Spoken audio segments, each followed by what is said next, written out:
Hi everyone, welcome back to another episode of How to Log In. In today's video, I'm going to show you how to share your Netflix screen on your mobile device. If you'd like to watch TV shows or movies together with your friends or families on Netflix and you'd like to do that on a mobile device by sharing your screen, keep watching the video till the end. Don't forget to subscribe to our channel by hitting the subscribe button. Also, press the notification bell icon so that you'll never miss another update from us. In order to share your Netflix screen, you can tap open your Discord application or your Zoom application. Open up any one and open in My Discord application. Once you are done, go ahead and connect to a voice channel. Go to a server and go ahead and connect to a voice channel by tapping on one. Tap on Join Voice. Now, from this page, tap on the Share Screen button at the bottom. Soon after do that, in the pop-up, tap on Start Now in order to start casting or recording with Discord, and you'll now be sharing your screen on Discord. Simply go ahead and tap open your Netflix application after you're done and go open your profile. From the list of the TV shows or movies, select any one TV show or movie that you'd like to watch together with your friends and family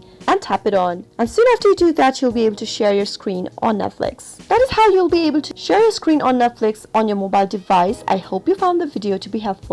If you did, go ahead and give us a thumbs up. Comment down below in the comment box if you have a question or a feedback for us. I'll be back soon with more tutorial episodes. Goodbye till then.